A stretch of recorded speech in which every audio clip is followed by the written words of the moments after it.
Okay.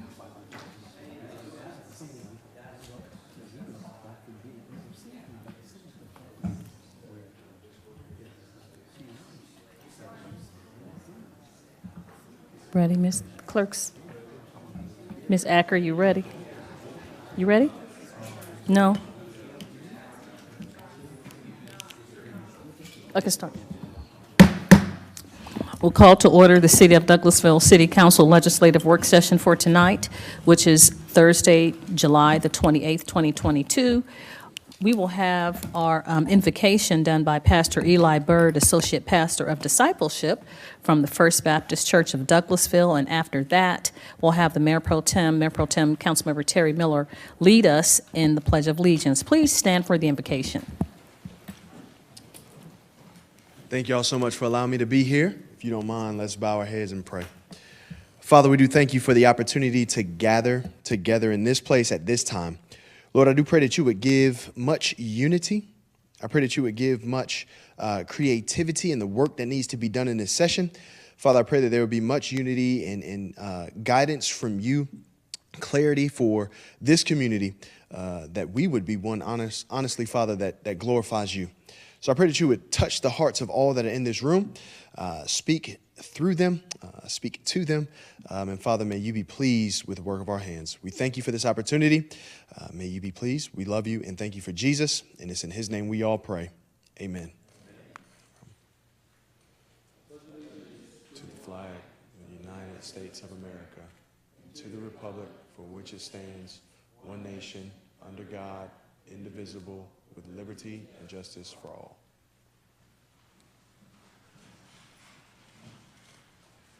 Thank you so much, Mr. Mayor Pro Tem, and thank you, Associate Pastor Bird. We appreciate the invocation. Tell Senior Pastor we said hello. Thank you. Have a good evening. I'd like to welcome you to the City of Douglasville's Legislative Work Session. My name is Rochelle Robinson. I'm Mayor of the City of Douglasville. This is a work session where agenda items are presented for discussion only, and no official action will be taken tonight. Official action will be taken on these items next Monday at our regularly scheduled voting meeting at 6 p.m. If the business you're here for is not listed as an agenda item, there will be ample time under the agenda item comments from citizens and delegates section for you to discuss your business. I'll go over a few protocol issues, and then we can jump into the meeting. I would ask that you please keep your comments and presentations on a professional level dealing with the facts that are important for this governing body to make our decisions. Only one person speaking at a time. Please do not applaud or react to speakers or speak from the audience or cheer or carry on conversations. If you come to the front podium, we ask that you would direct your comments and concerns to the committee chairperson. I'll remind you that we're only required to accept public comments during required public hearings for zoning matters. If you have social media devices, cell phone, iPads, and such, we ask that you please put those in silent mode so they will not be disruptive during the meeting. The agenda items will be handled in the following manner. The committee chairperson will read the agenda item, then that person or applicant will come forward and present their presentation, and you have the mayor, myself, and council members will possibly ask clarifying questions to help us make our decisions for next week. There is a maximum of 20 minutes for those in favor of the item and 20 minutes for those in opposition, and each person has 5 minutes to speak. If you like to speak, there are speaker cards that are out on the table before you walk in. On the left-hand side, you pick that speaker card up, fill it out, and when you come to the podium, hand the card to Ms. Acker, our city clerk, and then come to the podium. Give us your name and address for the record, and then you have 5 minutes to speak to us in reference to that agenda item. Or if you're speaking from citizens and delegates, you have 5 minutes to speak about something that is germane to the City of Douglasville business. Each person has one opportunity to speak on each item. This is not a question and answer or debate format. We're just here to hear the information and mull over that information and make our decision on Monday. If you have printed material, please present that to our city clerk, Ms. Acker. She will make copies and disseminate that information to us. Now, those are brief or lengthy instructions based on where you're coming from. and we will move on with the agenda. There are printed paper agendas outside on the desk, or if not, you can follow us on the screen. So we'll move on then to item number 5, and we'll go to each item based on the committee chairperson of that committee. So Economic Development Committee is chaired by Mayor Pro Tem Terry Miller. Thank you, Madam Mayor. We have one item tonight under the Economic Development Committee. Yes, sir. And that is to reappoint Cathy Smith-Curry to serve as the post 1 member of the Development Authority of the City of Douglasville to a 4-year term expiring July 23rd, 2026. And since she's a reappointment, I assume she's already been vetted. So, Ms. Jackson will fill us in on any more details. Yes, sir. Yes, sir. Thank you, Mayor Pro Tem. Chelsea Jackson, 6695 Church Street. As you have stated, Ms. Cathy Smith-Curry is seeking reappointment. Ms. Curry was serving an unexpired term to the Development Authority, so she's never served a full term. I believe she served a total of about 3 years. She was filling in for an individual that rolled off the board prematurely. She's been at all meetings. I've checked her absences. She's only missed 2 meetings, which you can miss 2 meetings within a year time period. Other than that, she's very excited to be reappointed if Mayor and Council would offer her the reappointment. And we have no one else interested in applying for this particular post. We have no one else interested. I will put a quick plug in. We have 2 vacancies, so Mr. Scott Powers and Mr. Jeff Kemp, their term ended as well, will be ending at the end of this month. They no longer want to be reappointed, so myself alongside staff will be looking for individuals to fill those positions. You have to be a city resident, so if you know anyone interested in development or being on Development Authority, please have them reach out to me. Council will keep an eye out for folks. Mm-hmm. If there is no objection, I'd like to place this on the consent agenda for Monday. Seems to be. I think we'll put this on the consent agenda. And Madam Mayor, that's all we have under the Economic Development Committee. Thank you, Ms. Jackson. Thank you so much, Mr. Mayor Pro Tem and Ms. Chelsea. We appreciate that. We'll move on to item number 6, which is Finance Committee. That's chaired by Councilmember Mark Adams. Thank you, Madam Mayor. You're welcome. We have 2 items tonight under Finance. Mm-hmm. Adopt a resolution to amend the City of Douglasville citywide purchasing policy. Ms. Karin Callan. Karin Callan, Finance Director, 6695 Church Street. I have Ms. Jennifer Gordy. She's the Assistant Finance Director. She's been with us a little over a year, and she's been working on updating our purchasing policy and getting feedback from the department directors. So she's done a lot of research, and what you have in front of you on your tablet will be the final version, but she did pass out a highlighted copy of her changes that you have in front of you. So she's going to go through those changes really quick. Good evening, Madam Mayor and Council. Good evening. I did hand out, as Karin mentioned, a paper copy with the highlighted changes, so if you'd like to follow along, you can. I will say I worked with the departments and the directors over the past several months to update the purchasing policy. The last update was February 5th of 2018, so it was time for a few tweaks. Some of the major updates include, if you look on page 2, I've highlighted everything that we have added. So one thing we were asked to do is clarify whether the dollar thresholds referred to an item or a total purchase. So we specified that the dollar thresholds are based on the total cost of an order. So that was something that the departments just wanted to see clarified. And then we also mentioned that we're not allowed to split orders, so that would prevent people from placing orders that are within the dollar thresholds to avoid either having to go out for bid or receive quotes and so on and so forth. The next item that we added is we added a statement about purchase orders. We received a lot of questions about when a purchase order would be required, and the prior policy didn't name anything about a purchase order. So we did some research and we found that purchase orders over $5,000 would be the best for the city. So, and that just helps us with budgeting, tracking our spending, and it helps us monitor our orders to ensure that we've received everything. And then we added that all ARPA purchases would require a purchase order with no exceptions. And this is so that we can track the ARPA funds since they're just a one-time fund source. Another thing that we were asked to add was to put in a definition of what routine purchases refer to. So I did some research and added that definition, but it's basically just supplies, things that we order over and over. So for public services, it'd be the parts for the vehicles that they have to repair and the gasoline, and for finance, it's staples orders. So that's just an example of what a routine purchase would be. And then we also added some language that allows the city manager authority to be adjusted via an ordinance rather than in the purchasing policy. So prior, the city manager's authority was outlined in the purchasing policy, and we would rather have that be able to be handled in an ordinance rather than having to adjust our purchasing policy every time. And then down below where I highlighted in red, we just changed that language from city manager to department director. And that's because the department director is the subject matter expert when they're making purchases for their department. And previously it said the city manager would make a recommendation, and we just thought it made more sense for the department director to do that. Okay, moving on to page 4 at the very bottom. All we did there is add some language about gift cards. We want to be able to track when departments are purchasing gift cards and distributing them. So we have decided that departments have to have an approved resolution in order to purchase and distribute gift cards to their department. So there has to be a reason for them to be purchasing and distributing them. We just want to make sure that we're being good stewards of the city's funds. And then the last update on page 6, I have highlighted one sentence, and the rest of the document refers to RFPs. And so those are the bids that we put out to public.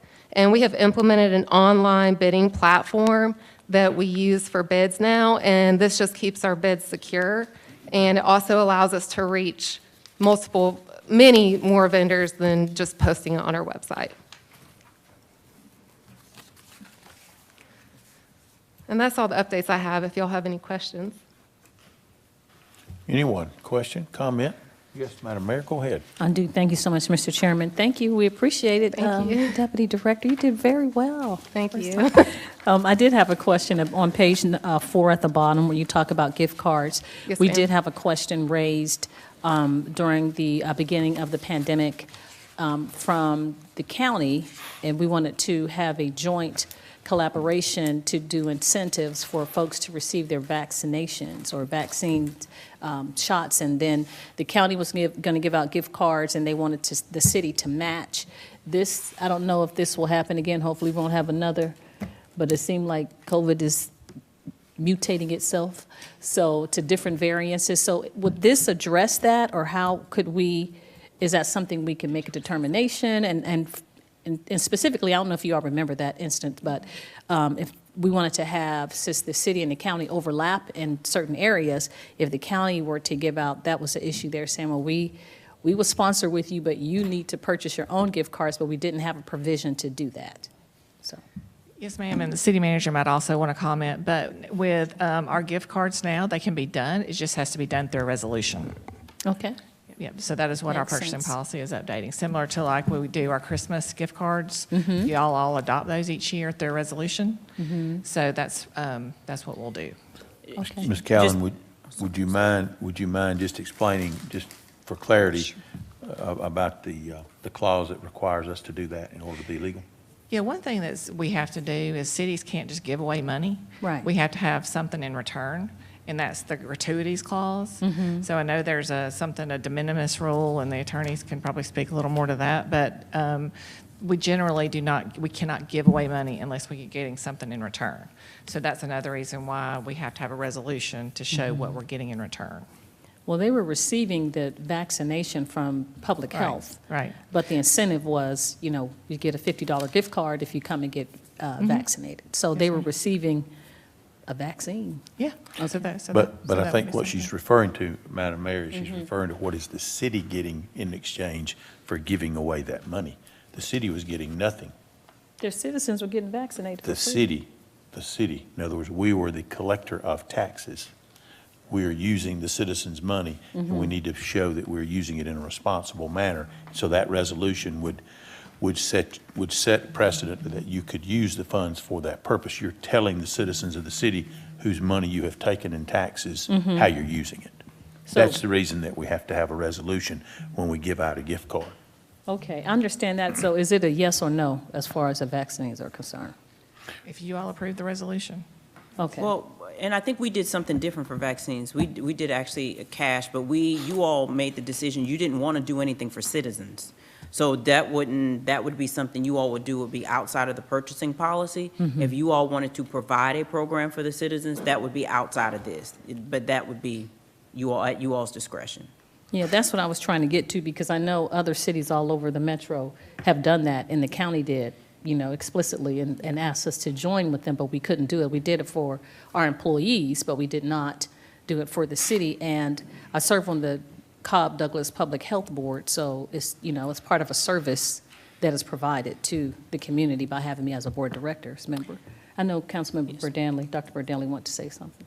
Yes, ma'am. I was going to say, I think the legal, if you all remember, Ms. Woodward provided a legal opinion on whether or not you could do those gift cards. I will pull that up for you to send that, and I do believe she rendered that legally you all weren't able to provide it. I don't know if Joel has further information, and I think that's part of the other reason we did not. I think she looked at the gratuities clause in the Constitution as the basis of that rule. But to dig up it, I can't remember the exact opinion she wrote, but that's what it was based on. How the county do it and the city can't do it? That would be a question possibly for legal, but I'm not quite certain, but that was. I know you'll find this as a shock. Sometimes governments do things that ain't legal and nobody says nothing. Yes, sir.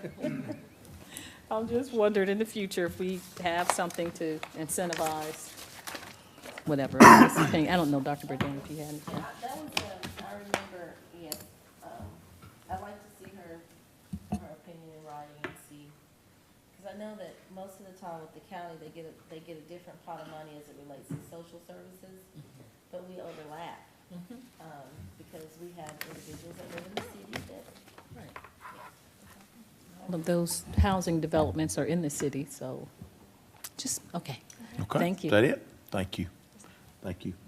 Do we need to discuss this further before we vote on it, or are we okay to place it on the consent agenda?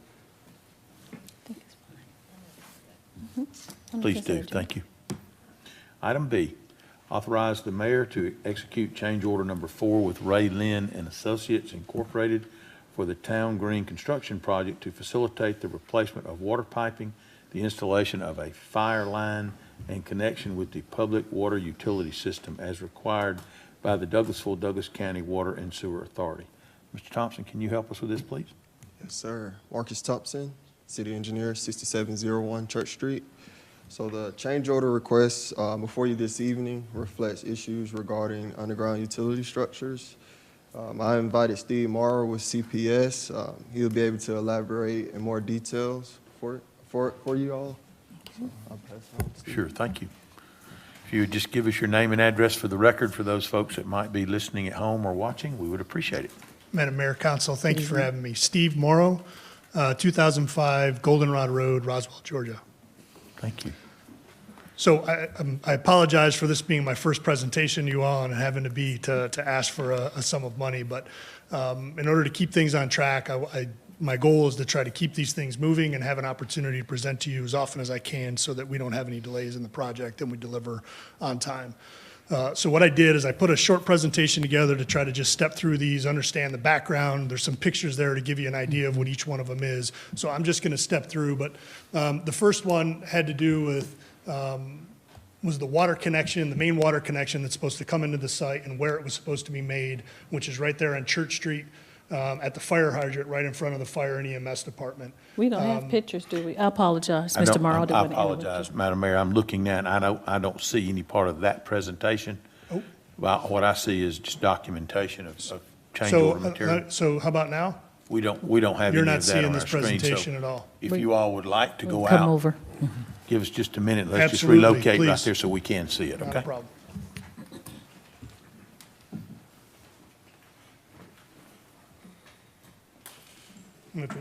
If it's easier for everybody to sit, I can stand and talk this way. I'm familiar with it.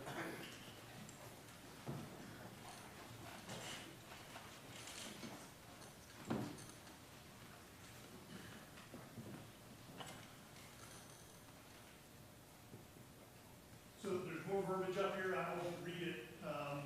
It's there for your information, and I've got pictures, but I wanted to talk you through so that you understand sort of what happened and why we're asking for the money to be able to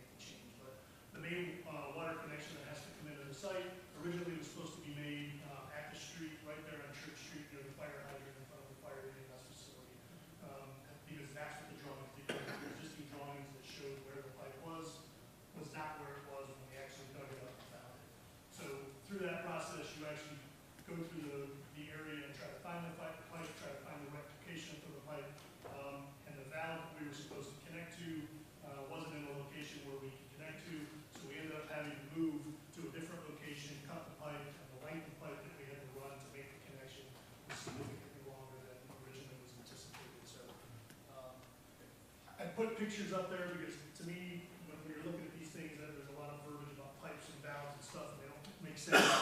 The valve in the bottom center is, that's the new valve that had to be installed. On the left, you can see it being installed. That's the connection we had to make, and then had to bring the pipe across the street, bring it into the site so that we would have water. So that's generally what it is. You can see the area that's been disturbed, the length of pipe that needed to be added in order to get us. You can see the hydrant up at the top on the right, but that is the additional pipe that needed to be brought over to the connection to the location that we made. So it's simple, but I wanted to make sure that you had a complete understanding sort of what we were asking for and why. Any questions about this one in particular? Yes, ma'am. Yes, sir. Thank you so much, Mr. Morrow. Is it galvanized pipe or PVC, or and does it, is it the one that was there before, or what's an 18-inch, or what's going on? So this is, I think what we ended up going to was HDPE, right? So HDPE is high density polyethylene pipe. Can't get a lot of pipe in the market right now. I know. Black pipe is very difficult to get, what you would typically use. So to change, the engineers had authorized the change to use a different type of pipe, which is safe and okay for us to be able to use. And that's to go into the process of being able to use that different kind of pipe is what we ended up doing. Because it was more available than the pipe that you were going to use. Does it marry with the other Yep. galvanized? Okay, and so it's black. Did you paint it and put that? No, that's the color of it when it comes. That's it. Is it 18-inch, 36? What's the? I don't think so. I think it's, I want to say it's an 8-inch pipe off the top of my head, but eight, so 8 inches is a lot of water. That's a lot of water It is. for downtown and all this going on. Okay, thank you. Yes, Mr. ma'am. Morrow. Sir. And just a note, I'm assuming that all of this had to be changed because the Water Sewer Authority was not happy with the connection that was there for the previous use, had to be updated. So it's not that they weren't happy, it's that the drawings that indicated where we were supposed to make the connection were incorrect, actually what was in the ground, so we had to make an adjustment in the field once we actually unburied the pipe, found a location where we needed to cut it, and then the engineers had to re-engineer the connection and be able to tell us that we had to put a new valve in, because the valve of the hydrant was not one we could use. So let me state it another way. Water Sewer Authority is happy with this. Yes, sir. Yeah, I should say. Everything is So they- okay. yeah, so they witnessed all of this, they watched all of the connections. When all of this was cut and done, yes, sir, absolutely. How many linear feet did you have to add to what was expected in the original? So I don't know what that exact number is, sir. I've got it in the breakout that shows all of the details associated with it from the contractor that added the pipe. I can find that out. I don't have it off the top of my head. Is it not in our documentation we have? It is. Thank you. In the change order, if you look, I think Sierra is the company that did it. If you look in there, you'll see the length of pipe that was added. Any other questions, sir? Okay. This one's, I think, a little bit easier to see. We had a section of what's storm pipe or rainwater runoff pipe that we were expecting to reuse. It was corrugated metal pipe. We were going to be able to run new pipe to that, make a connection, and have that water flow out. Once we uncovered that pipe, we found the pipe to be in disrepair, corroded, and not able to be reused. It had more holes in it than it did, so the water just wouldn't flow, and the water would just be spilling out of the sides of it. So what we had to do was take that pipe out, replace it again. We used HDPE to replace that pipe, and then we had to rebuild the outfall, or it's a riprap outfall where the water actually falls out of the end. And I got some, again, just the picture on the left is the section of pipe that we found to be bad, and this is just a blow up of it here on the right. So that the black section coming in from the right was the new that we were coming in, and that intersection was the manhole where we were going to connect, and then we were going to reuse that section of pipe. That's the part that we had to take out and replace, and the new black section going up and down on the page is the new section of pipe. This is what the old pipe looked like, and it's essentially shot. It just didn't have the ability to be able to serve the purpose that we needed, so we needed to take it out and rebuild it. So again, this one's a little bit more straightforward in the sense that we expected to be able to use it. Once we dug it up, we found out that we couldn't, and we needed to use it. And that's 36. That's a 36-inch, yes. Any questions? Didn't you have any help with that pipe? Years, I'm not sure, but it's Including probably. Longer than Marcus has been in yeah, existence. it's been there a while. Okay, the more challenging discussion, the fire loop. So I'm going to talk talk for a couple minutes. I've got pictures that'll be able to describe this a little bit easier. But in general, if you're familiar with the site, we've got this area that's kind of shaped like a half moon along the back of the site where phase 1 meets up with what will eventually be phase 2. Well, along that piece of roadway, behind the curb near the sidewalk, was a loop of a water main that would go, that would be the fire loop. So the fire hydrants would be hooked up to that water line. The plans were made up by TSW. They were submitted and reviewed by WSA, and they were signed off and approved based on the original design that was completed. During the process of getting ready to start this work, WSA came out and was reviewing, getting started to put this work in, put the pipe in the ground. Let us know that the design that we had didn't meet specifications of WSA. So it was after the fact that we found out, which is why we're coming to a request for you now, asking that we have to change this. The part that's highlighted there in pink, the water lines are to be located 5 feet behind the existing or proposed curb, is the determination that was made that we had to follow. So once we found out that they either weren't satisfied or didn't like the design, Marcus had us all come together and we got in the trailer. We had WSA, we had Ra-Lin, we had a site contractor. And what we wanted to do was try to talk through, is it an absolute that it has to be 5 feet, or can it, can it be 5 feet, 4 feet, 6 feet, and depending on the curvature of the curb, can the pipe be in different locations? When we started talking through it more and more, the basis of the understanding was not only does it have to be exactly 5 feet, but if you're familiar with roadways, we have the curb and gutter where the water will flow, it'll come off the street and go into the gutter part, and you've got the curb. Well, that curb needs to be put in place first. Then you have to dig the trench at exactly 5 feet, so you have to use the back of the curb that's already in place and measure off the 5 feet and have a 5-foot exact radius all the way around. Normally not a big issue, but in our case, and again, I'll show you the picture.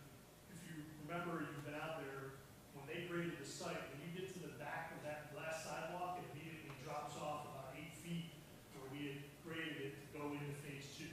So the distance from the back of the curb to where it falls off 8 feet was not wide enough for an excavator to get in there to be able to dig the trench, to be able to create the 5-foot width that we needed from the back of the curb.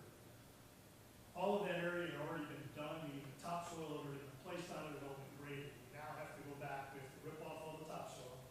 We have to bring in more fill to expand the distance from the back of the curb in order to create the depth that we need to be able to put the pipe. Otherwise, the pipe essentially would be out in space if it was not, we wouldn't be able to bury it. So we have to bring in fill, we have to widen the space, we have to dig the trench, we have to place the pipe and put all of that back. That is where the problem came in, was our ability to be able to not only have the 5-foot distance, but our ability to be able to construct it got challenged because we needed to make the space bigger in order for us to be able to put it in. And that's where all of the additional fill and dirt comes in. So the pictures, this is all of what I just talked about, but the blue line, and I tried to just make this simple, but the blue line was the original plan for where the water line was supposed to go. And that's how it was drawn. It's rough. What they've asked us to do is push the line to where the red line is, and what you can see, I don't know if this is going to work. There it is. So these lines right here close together are topographic lines that show that from this black line to this black line, it's a very steep drop off. Well, now our pipe is in the middle of that very steep drop off. So we have to take this first black line and we have to move it to outside of this red line and then slope off from there. So we've got to take all of that slope that's there and we have to push it to the outside of the red line and then slope it off into the phase 2 area. So we've got to add all of that fill, all of that land that doesn't currently exist in order for us to have a place to put the pipe. Approximately how many linear feet is that? So off the top of my head, I don't know the full length. The added radius that's being created is creating an additional 60 feet of pipe that we need to add. So if you think about it, the arc used to be 200 feet, now it's 260 feet because we pushed it further out and it's got to be longer in order for us to stretch the distance. Where is the limit of your contract on that plan?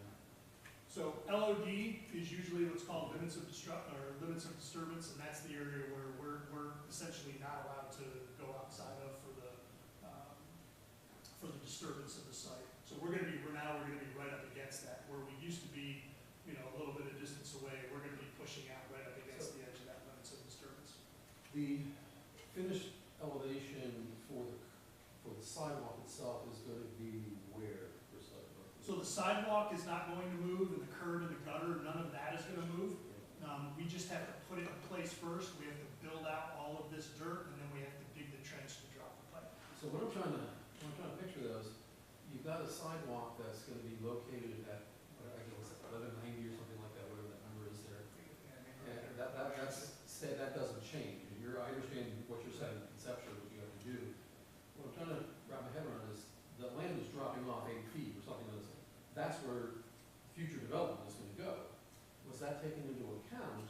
Are we going to need, is the future development going to need to bring in fill to raise the floor level for that development? Are we going to get, or is that going to be adjusted somehow on the fly? I mean, I know it's not your project, but. So I don't know the full development of phase 2. I know that that's getting started and they're looking at that now. Part of their due diligence or what they should be looking at is what is the condition of this land and what is the condition of the land adjacent to them. So as they look to develop this, part of their plan will be their civil engineer will do a cut and fill plan and determine where are my slopes going to be, how do I marry up to the properties that are adjacent to me. So they will go through that process and actually evaluate. As we do this and we bench that off and stop it and get it down, they'll have that information because we'll provide it to them when they ask for it, because their civil engineer is going to want it to be able to marry it up to make sure that they've got a consistent slope based on whatever their development is going to be. So they're going to have to make adjustments based on the end of what you have already done and decided with this particular project. Seems like that would be more easily handled if we looked at it holistically. I know there's 2 separate projects, but they really should be married in that sense along that border. So from what I think with this one, the city had to make a decision on sort of where to stop here. And if you were to say, let's level the whole site, the amount of fill and dirt for an unknown project that you would have had brought in probably wouldn't have been a good way to solve it, because you didn't know exactly what was going to go there. If you knew exactly what the plan was, you could have planned for it, but until they know exactly what's going to happen there and how it's going to get situated on a site, it's a difficult decision. We've always kind of have a good idea of what was going to go there. Yeah, if you have 8-foot drop off, that's going to have to be ameliorated because you're not going to have a trench in front of those. Some transition will have to happen there for sure. Yes, sir.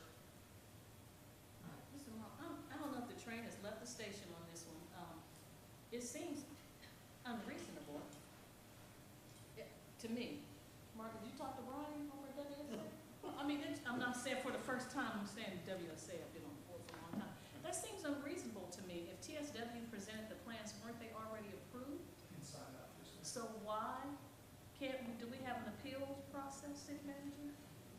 I think the best appeal would be you, Madam Mayor, since I you're was on the about to board. say, Yeah, I'm talking about, this is, to me, that's unrealistic. I mean, it's unreasonable to have these requirements when it was already approved and signed off on, and even if there was an adjustment to say maybe we can do a culvert or a detention pond or something else, rather than rerouting the entire area and making us put in, more piping, and that just seems like that seems unreasonable to me. That's part of the question we related to what the mayor's asking is there a rationale why that has to be located, why that fire loop is located at the 5-foot point, why it can't be closer to the curb?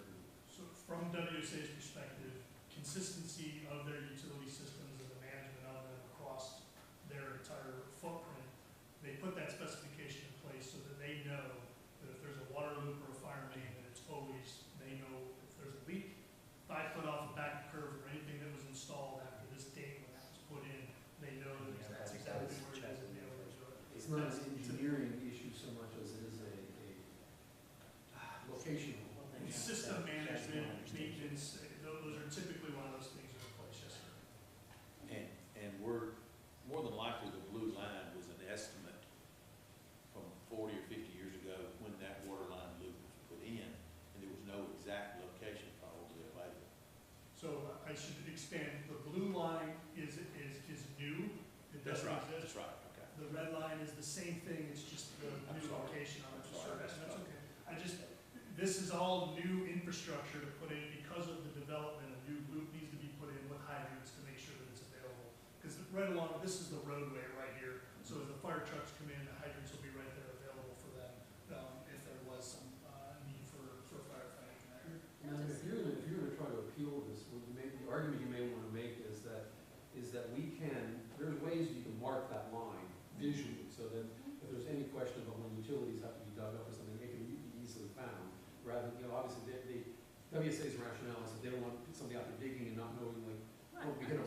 So, but it can be marked on the surface of the street with the cleanouts or various, there's connection markings that you can create, so that could be basically the argument for that. I think what they will probably come back with is the fact that they want to make sure that there are no improvements that would cause them extra expense to get to their water line. So should they have to dig it up, should there be a major problem, then basically if they know exactly where it is, we know exactly where it is, and there's nothing then inhibiting them from getting there without them spending big money to put it back. You should have told us that when TSW turned it in the first place, instead of Agreed. coming back now. Yeah. So I'll say this because I think it's important. Marcus, when we were together, the specific question to WSA was, is this negotiable in a sense? Yeah. Can we come up with an agreement that's not going to just be carte blanche, it has to be this way? Can we work together? Can we find a solution that if we need to move it a little bit or move sections of it away from the sidewalk? And the answer was no. It was no, it was a hard one. Was that issue discussed, though, about the idea of marking it clearly in a way that it would never be mistaken as to its actual location? Again, I understand the rationale, but, engineering is engineering. You can always make something work if you're willing to look at it from a different perspective. So I guess the question is, It was a hard one. approaching the argument? Okay, I guess we're handcuffed, we're handcuffed. It's a big chunk of change, $200,000. Yes, sir. I don't fault you guys, I understand your position now and why you have to do that, but it seems like there ought to be a way we can work with WSA. And I will say, like I said, the attempt at the level that it could be was made to try to do that, to try to find that solution that would work for both and not have as big an impact on the city's ability to have to pay for the initial response back, which is why we got to this point where in order to keep things moving, we have to do this. We don't want to hold up the project. We It's just need semantic. to remember this when the WSA wants to rent the town green for an event. Put it in that. So I think, and just for you to, from a financial perspective, again, one of my biggest responsibilities in supporting the city is making sure that I'm tracking the schedule and the budget, and from a budgetary perspective, and that's just the summary. So the three things that we just talked about are the ones labeled number 4 there on the left, and then you can see their amounts and the impacts that they're having to the overall contingency for the project. So these would come out of the overall contingency, from the city's contingency for the project. Again, just wanted to have that summary there for you to be able to make sure that you understand the impacts. And what you had already approved is up there previously for those changes. So it's a couple $100,000 different to the original and what we're talking about now. For this one For change, this particular Yeah. one, Change. just this particular one, yes, sir. the bottom line.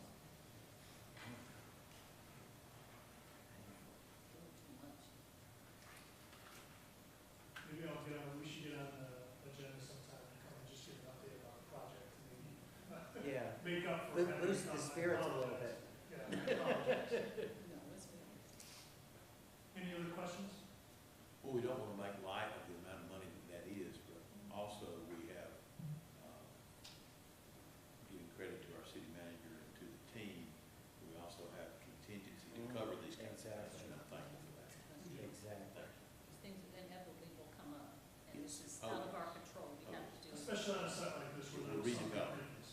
Something like that, you're going to find things that just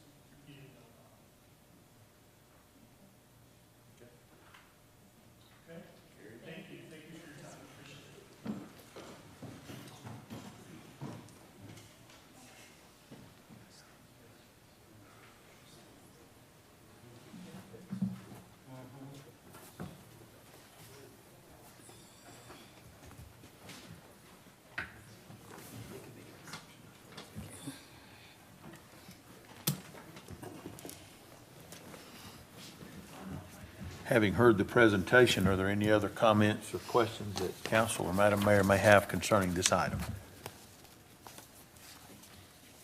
There will not be any request for it to be placed on the consent agenda there, so that if we have other questions or other negotiation between now and Monday or other items concerning this, we can discuss those. If there is no other information, we thank you again for the presentation, Mr. Thompson, for your coming in and bringing the team. And Madam Mayor, that's all then that we have tonight under finance. Thank you so much, Mr. Chairman. Again, Mr. Thompson and Mr. Morrow, we appreciate the update. And city staff are helping us to have that contingency. We'll move on then to item number 7, Housing and Community Affairs Committee. That's chaired by Councilmember Dr. LaShun Danley.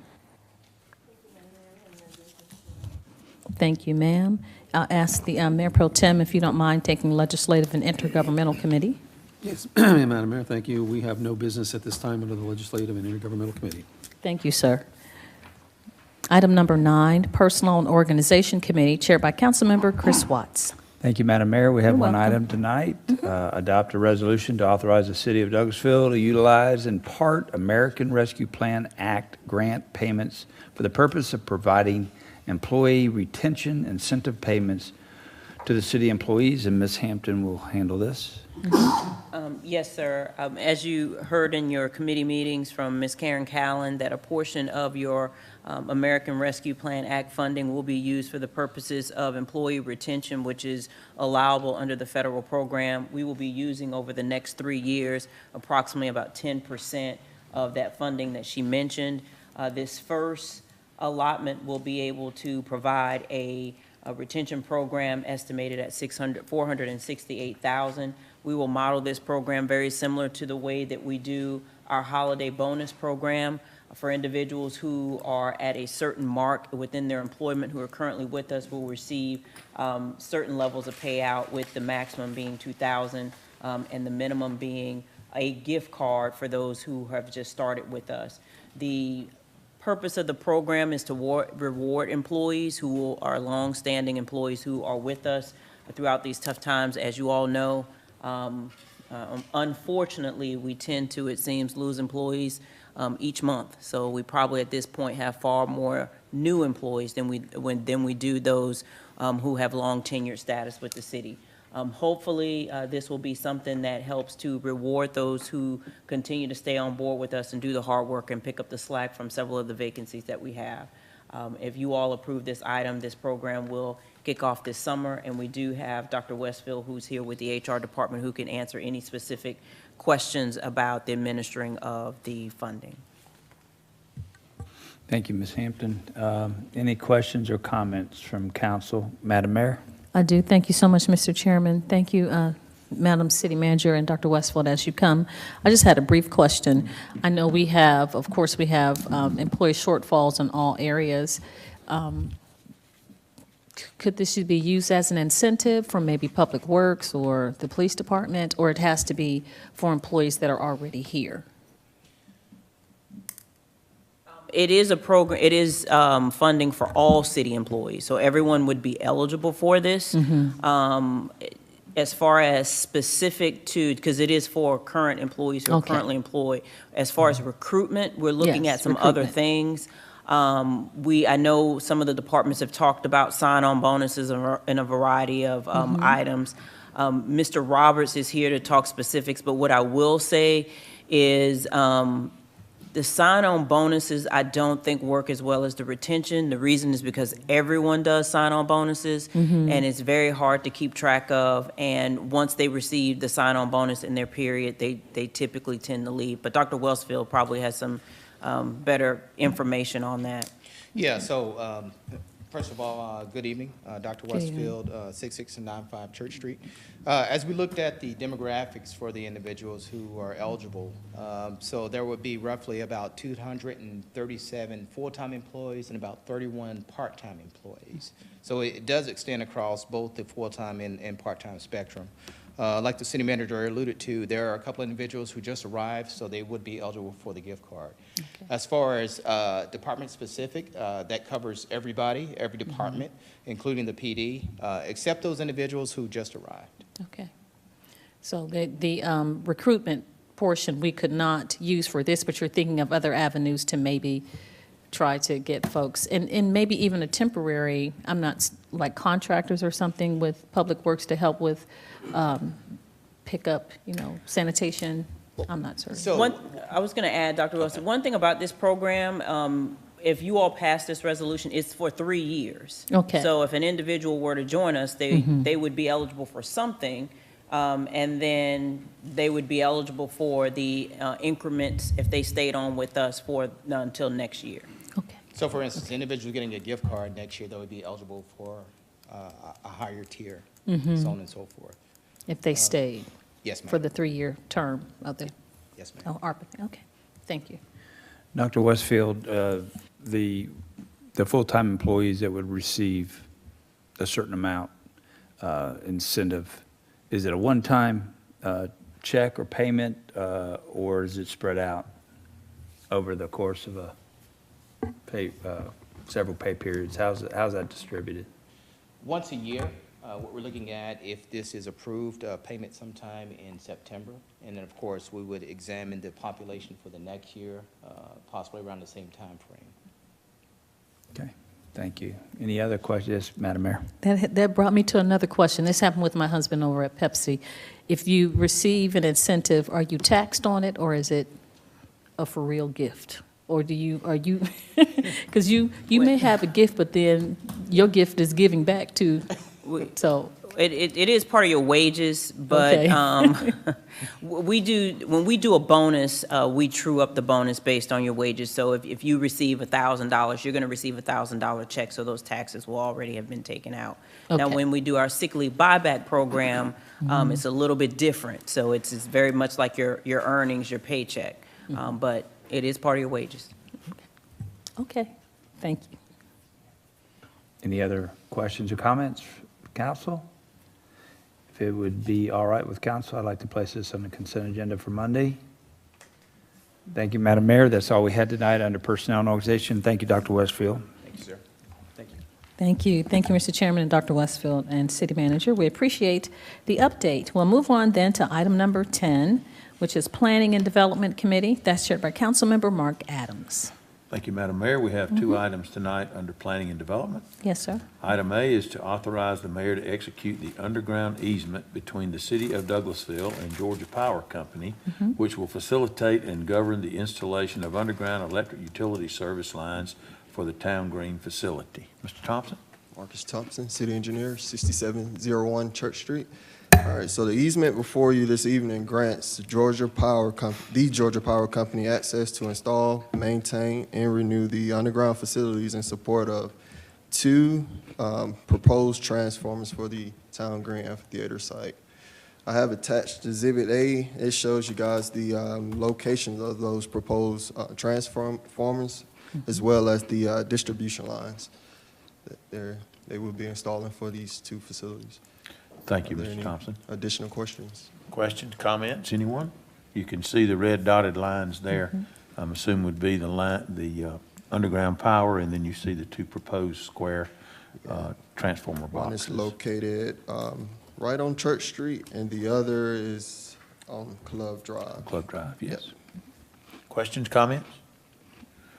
I see no reason not to place this on the consent agenda. We need that easement to be signed for these underground utilities to be installed, if we could do that. Any opposition to that? Thank you. Item B, stay right where you are, Mr. Thompson. Consider a request for development plan approval for the Riverside West Spec 3 warehouse development on 36.5 acres, North River Road, land lot 173, District 1, Section 5, parcel 0015, parcel ID number 01730150015. Plans dated September 24th, 2021. Application by Rooker Riverside LLC. Mr. Thompson? So the applicant, Rooker Riverside LLC, is seeking the development of a non-residential project per the City of Douglasville UDO, Section 10.07, for a property located at North River Road and land lot 173, District 1, Section 5, and parcel 15. The proposal currently depicts a warehouse, a permissible use in the light industrial zoning district. There is one building totaling approximately 310,000 square feet on 36.5 acres of the overall site area. The site plan indicates 183 proposed parking spaces for the development. The building elevation plan shows that the facade materials consist primarily of tilt-up concrete, glass storefronts, and metal canopies over the entries. Please find attached the application, site plan, and building elevations. City staff has reviewed the application and attachments and recommends approval with the following conditions. Provide an approval for the roadway within the Georgia transmission easement. Provide a signed and dated site distance certification statement. Provide an alternative parking plan to accommodate the requirement of 310 parking spaces with 8 handicap accessible designated spaces, one of which should be van accessible. And lastly, provide hardwood trees within the parking lot at a ratio of at least 1 tree for every 15 parking spaces. And these conditions are put in place we want the applicant to have these conditions put in place before the issuance of the land disturbance permit. So. Thank you, Mr. Thompson. Is there a presentation that the applicant would like to make, or anything the applicant Brian wants? Cardoza here, representing Rooker Riverside LLC, to address any questions or concerns you may Sure. have. Come forward and give us your name and address for the record, and any comments you'd like to make. Good evening. I'm Brian Cardoza, representing Rooker Riverside LLC, 445 Bishop Street, Atlanta, Georgia, 30318. Here really to answer your questions, but I'm not going to regurgitate what Marcus has just described, but if you've been in our park, this is not my first time before you presenting development plans for approval. The one you approved a year or so ago, this is going to look very similar. Tilt-up concrete, a nice color scheme, representative of what your ordinances call for, as well as what our CCRs call for within that park. Thank you, Mr. Cardoza. Do you have any problem with the recommendation for those 4 items? Do you foresee there being an issue with being able to abide by those? No, sir. If you don't mind, I'll tell you real quick an Sure. update on each of these. We have sent to your office today, to Marcus, the easement. It's taken care of and recorded, so that's been done. The site distance certification is being worked on as part of prior to us giving the LDP. That will be completed. The parking we're working on, as well as I know our hardwood tree count will meet or exceed this ratio.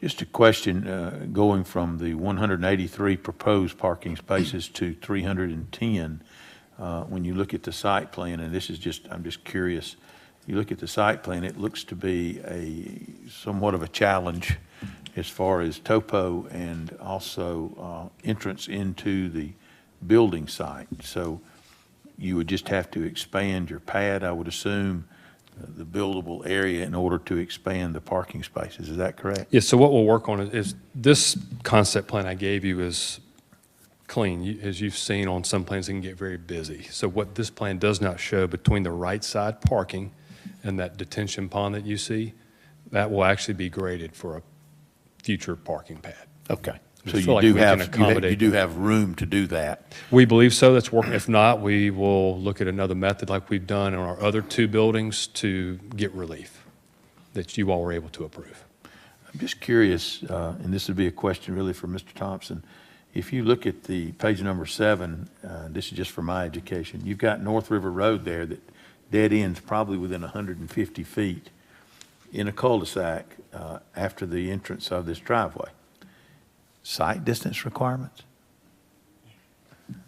I'm just curious, is that a DOT thing?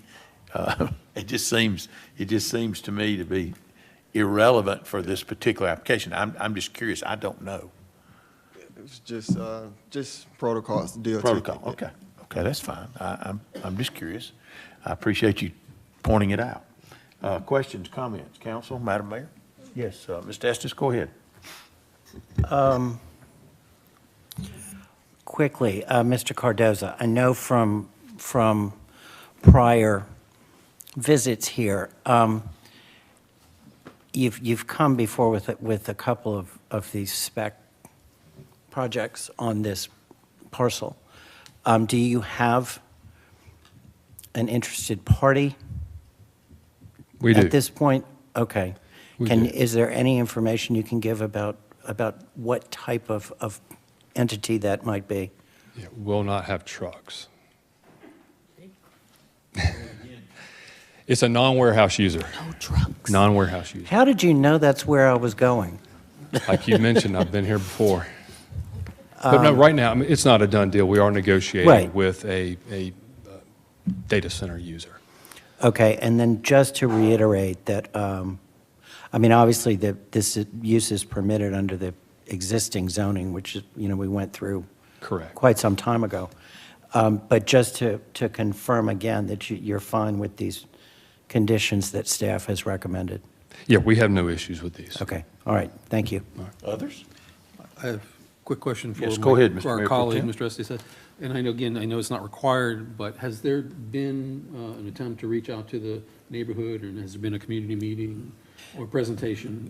We held all of those meetings for the rezoning itself, originally for this parcel. Okay, that's one. Thank you. That's all, Mr. Chair. Okay, any other questions? I take it, Mr. Chair, that the tributary community will be happy with the non-warehouse user aspect of this. Very much so. All righty. Thank you, Mr. Cardoza. Thank you, Mr. Thompson.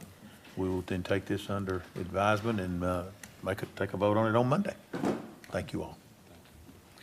Madam Mayor, I believe that's all that we have under planning and development tonight. Thank you so much, Mr. Chairman. Thank you, Mr. Thompson and Mr. Cardoza. We appreciate the presentation. We'll move on then to Public Improvement and Beautification Committee. That's chaired by Councilmember Nicole Miller. Thank you, Madam Mayor. We have no business this evening. Thank you, ma'am. Public Relations Committee, chaired by Councilmember Howard Estes. Thank you, Madam Mayor. We also have no business this evening. Okay, thank you so much. Public Safety Committee, I'll ask the Vice Chair, Councilmember Chris Watts, if you take that committee, please. Thank you, Madam Mayor. In honor of Councilman Sam Davis, there are no takers under public safety tonight. Thank you so much. We'll move on then to item number 14, which is Recreation, Culture, and Tourism Committee, and that's chaired by Councilmember Chris Watts. Thank you, Madam Mayor. We have two items tonight. Yes, sir. Item A, authorize the mayor to execute an engineering agreement with the Southeast Civil Group, LLC, for survey and civil design work to be completed for the Hunter Park Walking Trail. And Parks Director Chris Bass will handle this. Good evening, Madam Mayor and members of council. Chris Bass, Parks and Recreation Director, 8830 Gurley Road. We are seeking approval to enter into an agreement with Southeast Civil Group for survey and civil design for site improvements on the old railroad track at Hunter Park in the amount of $37,000. In 2009, you may remember, our Public Services Department removed the old train tracks at Hunter Park.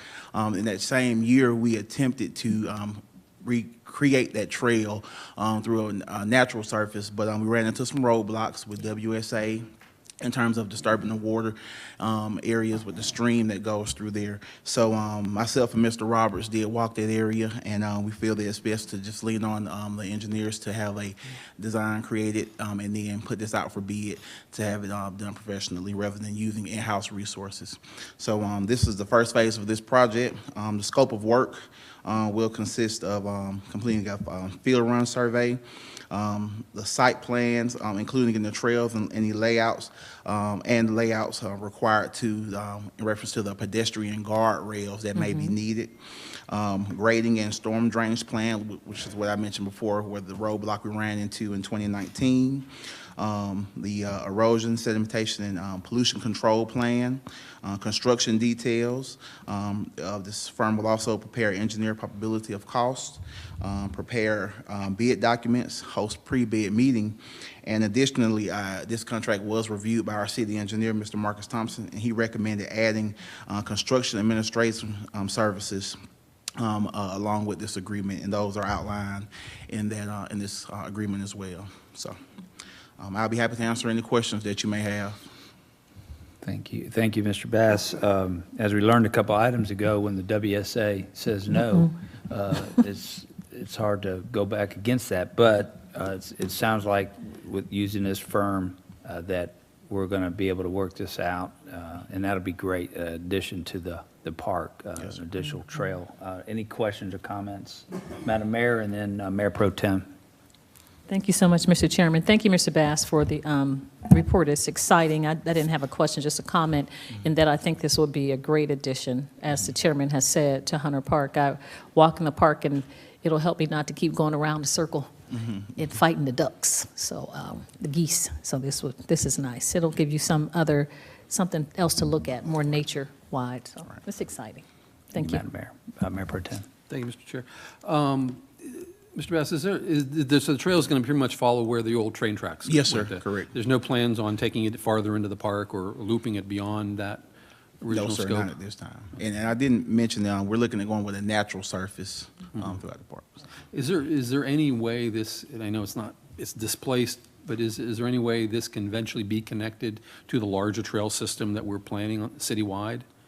I would have to check with our community development director and see if there was potential for this trail to connect to the other plans. It may already be mentioned, I'm not sure, but we can review that and see. It would make sense. It seemed, if we've got a great idea to create the citywide hiking trail, and that would be nice to be able to tie it into that system. We do have if an we can. alternate entrance in the back of the park, so we could possibly tie in. Now's the time to plan for it. Right. Thank you, Mr. I Chairman. mean, right outside the back of that back entrance is a bike trail. And with our system of sidewalks that already exist in the park and with the trails, I know Chris will be on top of that, and so it would be nice to be able to connect. Any other questions or comments from council? Madam Mayor, I'd like to place this on the consent agenda for Monday. Looks like That's a all winner. right with council? All right, item B, reappoint Shirley Bayless. Thank you, Mr. Bass. Reappoint Shirley Bayless as the post-5 member of the Douglasville Public Art Commission for a 4-year term ending July 1st, 2026. Ms. Jackson. Good afternoon, Mayor and Council. Chelsea Jackson, 6695 Church Street. Ms. Shirley Bayless is seeking reappointment to the Douglasville Public Art Commission for a 4-year term. If you all remember, she has served for about 2 years. This is a new commission, so everyone on that commission has not served a full 4-year term, but she is seeking to be reappointed. I have checked her attendance. She has been to the meetings. She has done her input. She's been very viable to that board, and she's seeking reappointment. Thank you, Ms. Jackson. Any comments or questions from council? I know this committee is near and dear to Councilman Estes' heart. Any comments, Councilman Estes? Sure. We actually had a meeting yesterday, and Shirley talked to me about her reappointment, and she is very excited about being reappointed, and she is, as Chelsea said, she's a wonderful asset for the committee. Just a sidebar while we're on this subject, has anybody take a look at all the artwork that's been displayed on the heart around the city? Those are really neat, the way that they've been placed and the artwork on that. That's Very great. nice. So we appreciate this committee's work and the arts. If there are no objections, I'd like to place this on the consent agenda for Monday. Thank you, Madam Mayor. Thank you, Ms. Jackson. That's the only item we had left, Madam Mayor. Thank you so much, Councilman Watts and Ms. Jackson and Mr. Bass. We appreciate the input. We'll move on to item number 15, which is Technology Committee. That's chaired by Mayor Pro Tem Terry Miller. Thank you, Madam Mayor. We have no business at this time under the Technology Committee. Thank you, sir. We'll move on then to Transportation Committee, chaired by Councilmember Dr. LaShun Danley. Hi, thank you, Madam Mayor. We have one item, is authorize city staff to submit a GDOT local administrative project recertification application on behalf of the City of Douglasville. Mr. Thompson. Marcus Thompson, City Engineer, 6701 Church Street. All right, so staff is in the process of finalizing the local administered project recertification application to submit to GDOT in order to continue receiving federal funded projects. If you guys can recall, you previously signed an acknowledgement letter agreeing to follow GDOT's procurement policy for engineering and design related services and the Title VI non-discrimination agreement. So before you this evening, we are seeking and assign approval, authorizing staff to submit the finalized application package to GDOT in hopes of another round in 3 years as a local public agency. Legal has reviewed the application. Are there any questions or concerns? Madam Chair, I had a question, two questions. Go ahead. About what can, Mr. Miller, Marcus, can you tell me what DBE stands for? Because I see that throughout this, or if anybody knows, it's, you know. I don't have the acronym for it. I don't know the acronym, but I can follow back up with you on Monday, but it's just, you know, they're requiring documentation for these goals for DBE, and I just have no idea what that means. And also, the other thing was the EJ groups. What are EJ groups? Okay. I have an answer for that if you're okay. DBE is Disadvantaged Business Enterprise. There are basically with any project that is going to receive federal funds. I'm trying to remember because I just did this training yesterday, so I should. It's basically, but it's basically the federal government has requirements that they've placed on GDOT, and then GDOT places on the local government to look at businesses, contractors to use who would fit qualifications under a disadvantaged business enterprise. And that may be something that we could do a little bit longer explanation on at a different time if you're interested in that. And then EJ, did you mention that as well? And that is environmental justice. There's a lot of acronyms, like Mr. Thompson said, with GDOT projects, but basically those two things are going to very much tie in together, and you do have to submit with a project. You do have to submit a goal that you're going to work towards working with and accepting bids from DBE contractors. So that's a good question. Can I ask a question too? Because disadvantage, those that fall under that category would be women-owned businesses, right. Correct me if I'm incorrect, minority-owned businesses. Correct. So I know we talked about that before, but it's federal dollars that come. How can we incorporate that in like a RFP? Typically, I mean, any large projects that we do from a federal standpoint, it's automatically required. Some jurisdictions, I think Douglas County has it as a part of their procurement process. That would be something that you all would have to make a determination on if that's what you want to move forward to pursue. I would recommend that if you do it, have finance do some research, because some of our challenges have been, including when we do local, the pool has been so small, especially on some of the things that we send out proposals for, that it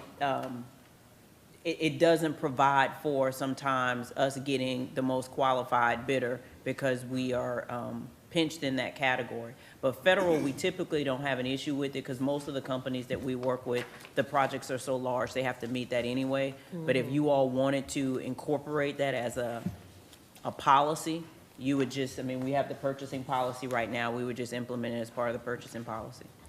I mean, I really would like to see, because I know that when we send out bids, we definitely want to look at local, but I am really passionate with disadvantaged businesses because they're disadvantaged. So definitely doing some research in that, and maybe if we had like a percentage that we look at, like women-owned businesses or minority-owned businesses, when we have these big contractors doing things such as the renovation of the park,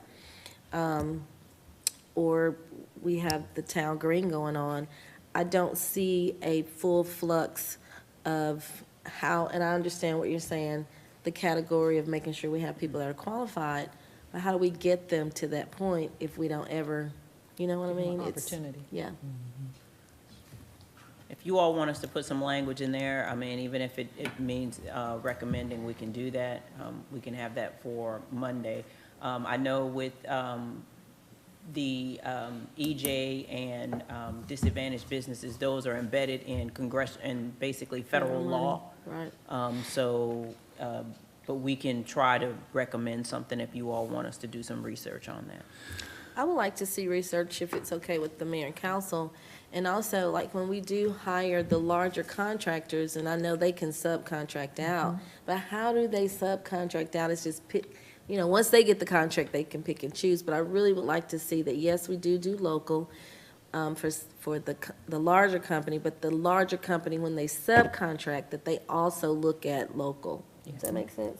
Yes, and I would just add, Madam Chair, many of the companies that we utilize, sometimes their parent company does not meet this qualification, but Right. they utilize the subcontractors to be able to meet this qualification. Okay. And we can start reviewing that. Perfect. If you don't want to necessarily place it in policy, we can make it as a part of our reporting, if that's what you want to do.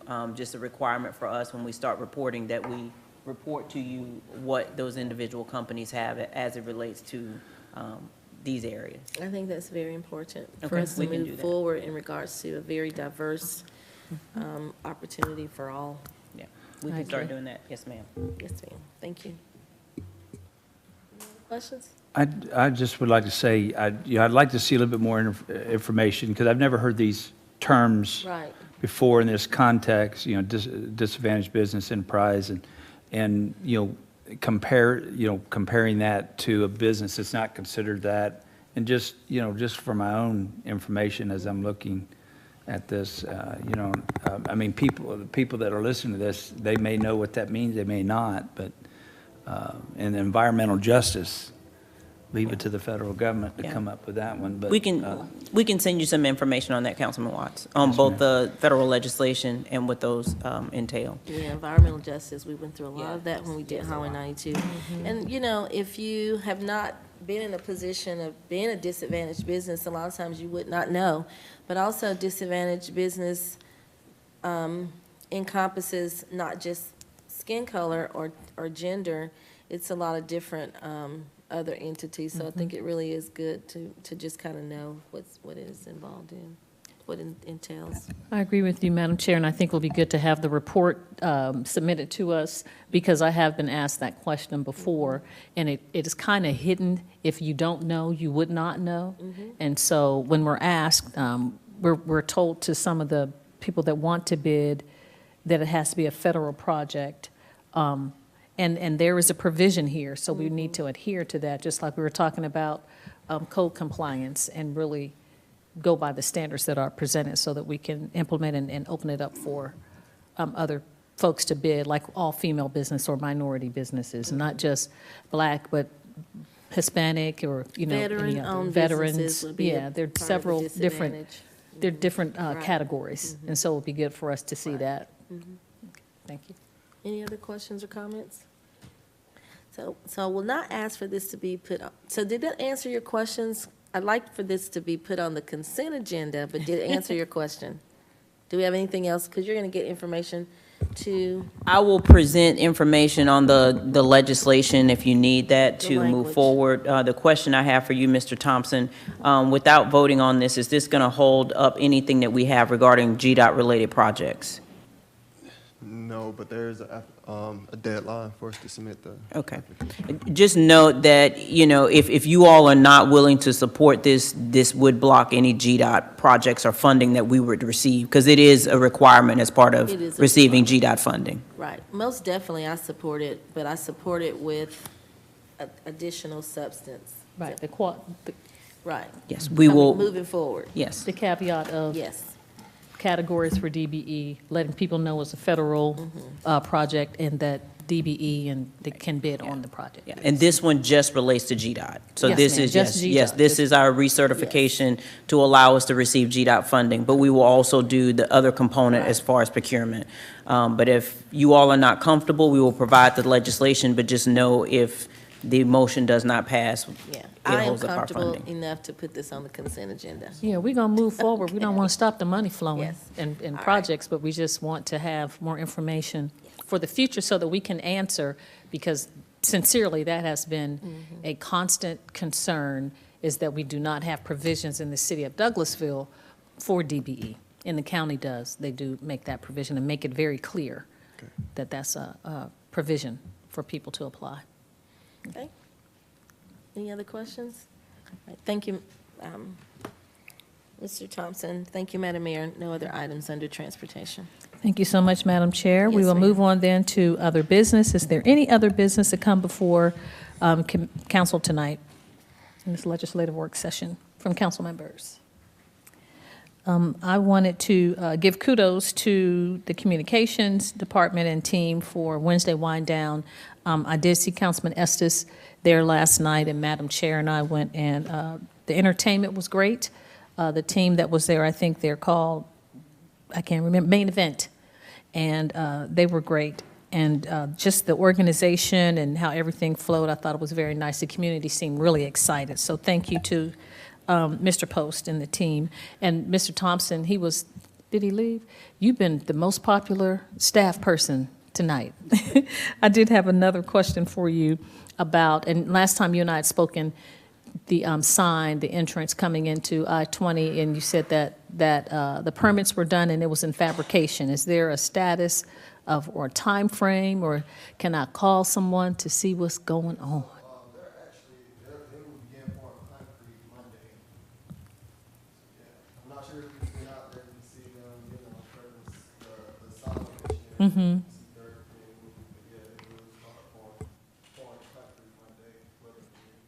That's a gift. You see when I'm doing like this on your phone, like an emoji. Okay.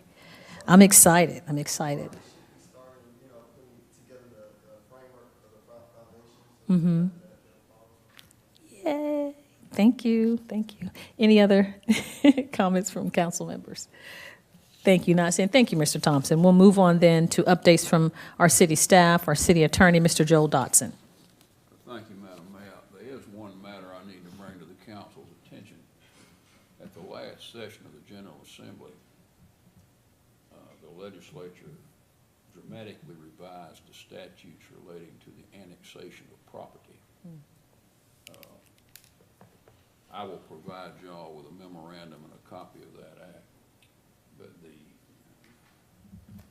one of the main changes is simply this. Under the old statute, it provided that when the city accepted a petition for annexation, they of course sent it to the county, which had a chance to object. The new statute adds the school board as a party that has standing to object. The old statute did not particularly enunciate the manner in which the city accepted a petition. As a practical matter, many cities simply had it sent over like a zoning petition from the staff. The new statute makes it absolutely clear that the acceptance of a petition and the filing of an objection by an interested party are legislative acts which will require a vote of the city council to accept the petition. Now, this is relevant because we have recently received a petition for annexation. It isn't necessary that you vote on it Monday night, but in order for the annexation to go forward, the council has to vote to accept the petition. Now, as in the old statute, there's no legal requirement that you don't have to accept it. It's not like a zoning where you basically you have to have a hearing. But if it's going to proceed, there'll have to be a vote. Wow. I'll get Shayla to furnish you a copy of the petition, and we'll probably put this on the calendar for probably the second meeting in August. You're saying that even prior to the new statute, we did not actually have to vote for annexation, even though we did? It was not clear. Okay. And many cities did, and many county commissions simply told the staff to send back a letter. If you go look in the minutes, you find no legislative action.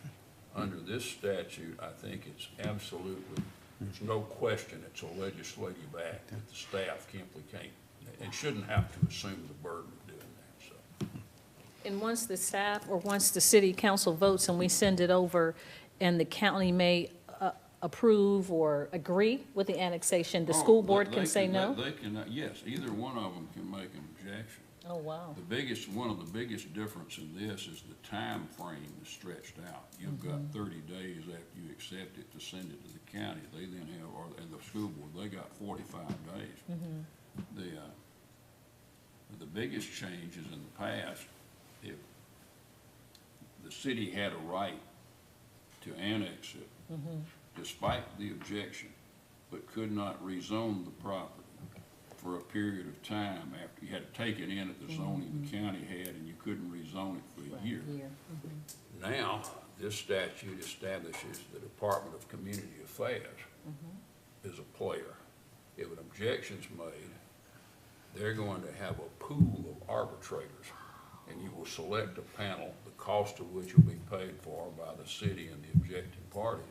And those arbitrators will have the right to impose conditions or deny the annexation. And So- you will not have any meaningful appeal because you can take it to Superior Court, but it's going to be a clear error standard. So that's a dramatic change. But so their objection is not a veto, it just simply throws it into the arbitration process? Yes, it throws it into that. To me, that sounds like that we should not necessarily accept an annexation request just because they want to annex, because they want some kind of zoning that we offer that the county doesn't. That's true. You're not obligated to accept an annexation petition. In other words, it's totally discretionary. So you may have this one coming up, you may decide you don't want to approve it. I don't know.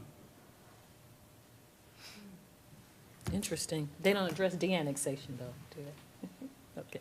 No, that's discretionary too, for now. Very good. Thank you, Mr. Dawson. That is riveting. We're going to go home and have sugar plum dreams about annexations. Thank you. We look forward to the report on Monday. We'll move on to Staff Attorney, Ms. Miranda Jordan. Thank you, Madam Mayor. I don't have any updates. Thank you, ma'am. Our Police Department, Major Demery. Thank you so much, sir. Our City Manager, Ms. Marsha Hampton. Yes, ma'am. I have one item that we did not finish covering to get decisions on because the chairman of the committee was not present. But I did mention to her that we would bring it up for transportation, the speed humps and the parking deck. Marcus Thompson is here, and he did mention to me that speed humps would be placed on Hollis and Thompson Street. So we have those ready to be installed on the 15th. And we still have to get staff direction as to if you want us to proceed with the speed humps and the parking deck. Can I ask a question? So speed humps are already on Hollis. Are there additional speed humps that will be? You can get up and go to the mic. Oh, in Thompson? Yeah. Okay, but Hollis Street, there are already speed humps. Yes. So you want to go ahead and talk about the speed humps in the garage? If you don't mind, if not, we can wait. Yes. But we're still pending. He did get the quotes and the contractors ready. So, I Okay. mean, since we already have them coming out for Thompson Street, we felt like we could proceed if you were ready. So my question with the speed humps, because with the speed humps wherever, so Thompson Street, I knew about Hollis. So we have a slew of residents who are requesting speed humps on their street. My concern about the speed humps in the parking deck, which I know we need speed humps, people just need to slow it down. How do we justify that we're gonna put speed humps in our parking deck, but we have the residents who have been asking for speed humps throughout the city? How do we justify that? That's hard for me. Did we have a consensus on that? I'm not sure I remember. We had a consensus. No, we were never just, came it up was a with a conversation. I don't consensus. think we want to, I don't think the No, I think consensus, Set up here. yeah, I don't Yeah. think, We didn't. Yeah, yeah, I think the Oh, you majority mean is as far not to as put them. the the garage. garage? Yeah. Yeah, so that's my question is, and I know that we want to make sure, when I say we, I mean the city, we want to make sure that we're safe city. How do we justify with residents saying that they want speed humps, and they've been saying it for years and years and years? How do we justify if we do that? How do we answer the question to residents that's hard for me. And I think, Madam Chair, if I would, that was one of the options, to do something about the safety in the parking deck. The council members that represent the downtown area received a lot of complaints about speeding in the parking deck and the spinning on the top, but that was remedied when we moved vehicles to the top Right. of the parking deck. So the speed humps may not be necessary, because Mr. Thompson did report that it wouldn't slow people down anyway. I mean, At this point. that and the skaters, they would just jump over the speed humps. If And they you, come out darting, whether we're a speed hump or not. Humps or not, They would yeah. just dart out.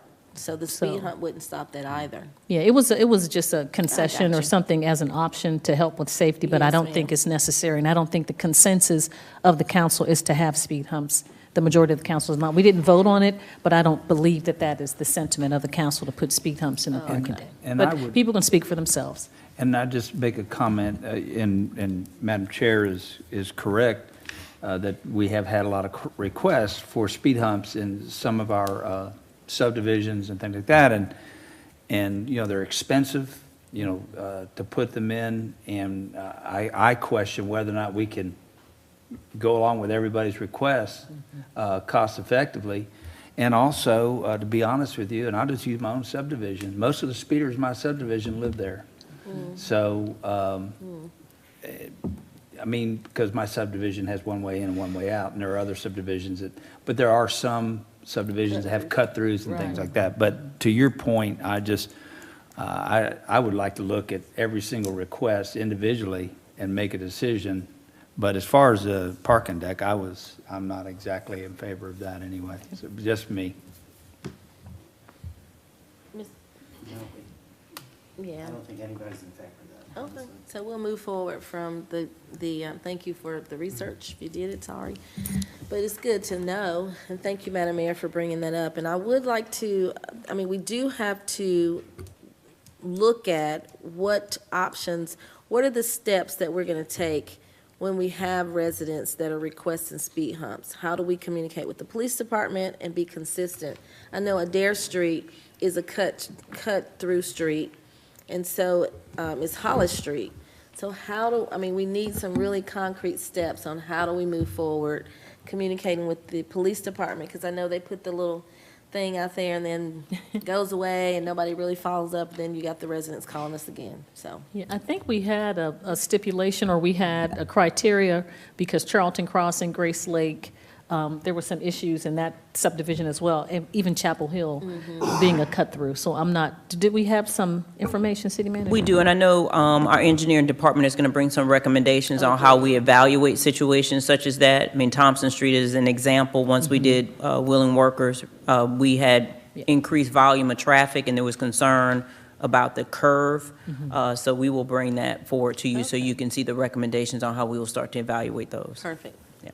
All right, any other questions? Yeah, because we don't want to seem like we're favoring one community or the other. So if we say Thompson Street is needed because there's a park there and it's the overall good, then, it would, I don't know if that would even meet the threshold of the criteria based, for Charlton Cross and Grace Lake in that area as well, so.